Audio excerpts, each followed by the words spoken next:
Hello, this is science for cycle 3, weeks 23 and 24, since we missed a week due to snow. I'm going to try to keep this short and I'm going to jump right in. So week 23 is going to be talking about probability versus odds. So we've been talking a lot about probability. We're going to introduce this idea of odds. So we're going to go back to our coin flip to start with, and we're going to ask the students, if I decide that I'm going to flip a coin to decide between two things, is that a fair way to decide, right? If I divide my class in half and I say, okay, if I flip the coin, it lands on heads, this group gets a treat. If it lands on tails, this group gets a treat. Is that a fair way to decide things? And we can talk again about the probability that we already discussed in week 19 regarding the coin. So probability, we're going to have our desired outcome. So say I want the coin to land on heads. That's one desired outcome that I have.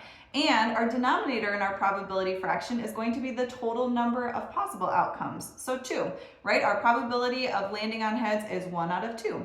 And so we can express that as a fraction. We can express it as a percentage if we want. We're going to contrast that with odds. And you can talk to your students about whether they've heard of odds before. Maybe their dads are into sports or their families are into sports or something like that. And maybe they've heard odds of a certain team winning or losing. You can talk about how maybe those odds might be a little bit more nuanced than what we're talking about today.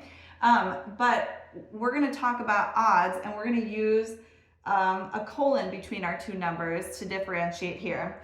So for odds, our first number is again going to be the number of desired outcomes, which in our case is 1. Again, we want heads, so that's our one desired outcome. Now our second number is going to be the total number of possible outcomes minus our desired one. So in this case, there were 2 possible outcomes, heads or tails, but we're going to subtract the possibility of heads, because that's our desired outcome. So we get an odds of 1 to 1. So we would say this is even odds, right? It's just as likely that you would get the desired outcome as it is that you would not get the desired outcome. You can do the same thing, but talk about a dice roll, right? So if I say, okay, if I roll the dice and it lands on a 1, this side gets a treat. If I roll it and it lands on any other number, the other side gets a treat. So in this case, our probability would be 1 out of 6 if we wanted to land on the 1, right? So our odds here now would be 1 in 5, right? 1 to 5. So now our odds are looking much poorer, right? But if you're in the group that wants it to land on any number besides 1, then this would be switched, right? Your probability of it landing on a number you want is 5 out of 6, which is pretty good.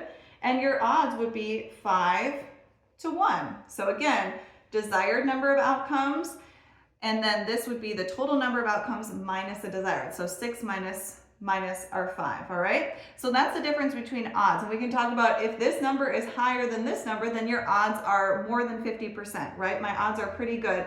If we have it switched and it was 1 to 5, then your odds are getting lower of getting the outcome that you desire. So that is probability versus odds. And you can use that, tailor it to your class for week 23. Okay, jumping into week 24, there is some data in your book in your foundations guide about Bigfoot sightings, but it's a lot of data and it's confusing and kind of hard to relate to. So I would suggest using a data set that you come up with for your class. You could invent it, or you could use data about your class to kind of help bring them in and engage them. So for my example, I have my class, including myself here, and I have all of our names listed, and I have the number of people that we have or had in our families growing up. All right, and I have them listed in order, which is super helpful. So if you're able to prepare the data set beforehand, that kind of helps guarantee that you've already worked out the math and that it will kind of show the right things that you want to show, and it helps you to get everything in a row. You could also collect data in class. You could say, how many stuffed animals do you have in your bed? How many pets does each person have? How many cousins do you have? Something like that. So try to get numerical data from your class, and again, it can be helpful to have data that you can obtain beforehand so that you can have the math prepared. All right, so here is my data set then that I'm going to use. And in week 24, we're going to start talking about the idea of statistical measures. So your older students will have heard of these probably in math before. We're going to talk about mean, median, and mode. For younger students, this might be new.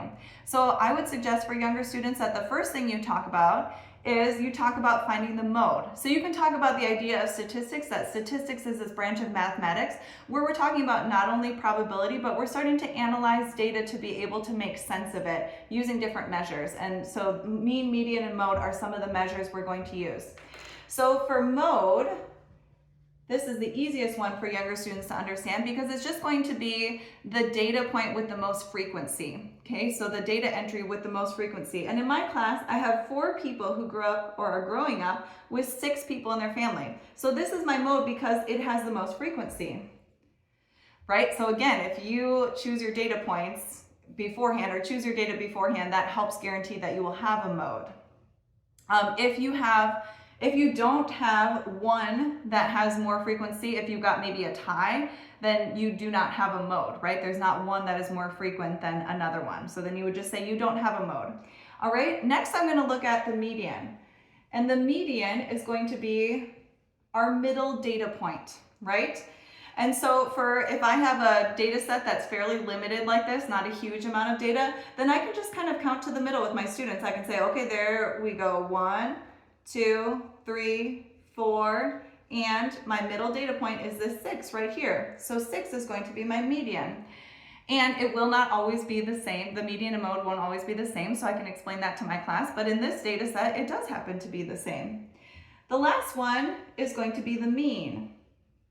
And again, older students will have heard of this. Maybe they remember that it's called, that another word for it is the average. But we're going to talk about how to find the mean, and then I'll kind of describe it a little bit. So finding the mean, as you all know, would be adding up the total out of all of these data points. So if I add these all up, I get 51. And then we're going to divide it by the total number of data points. So I'm going to divide my 51 by 9. And I end up with 5 and 2/3, right? 5 and a remainder of 6, but reducing my fraction, I end up with 5 and 2/3. So my mean is 5.67 about. Now, if you get a mean that is between two numbers, you can explain that this doesn't mean that somebody had 2/3 of a person in their family. It just means that the average of our data set is somewhere between 5 and 6, but closer to 6 in this case. So one way that I found helpful to talk to kids about mean is to talk about how the mean would change if I brought in different kind of outlying data sets. So I would ask maybe my students, okay, here's my mean right now, but what would happen if we added one more person to our number and that person had 9 people in their family, right?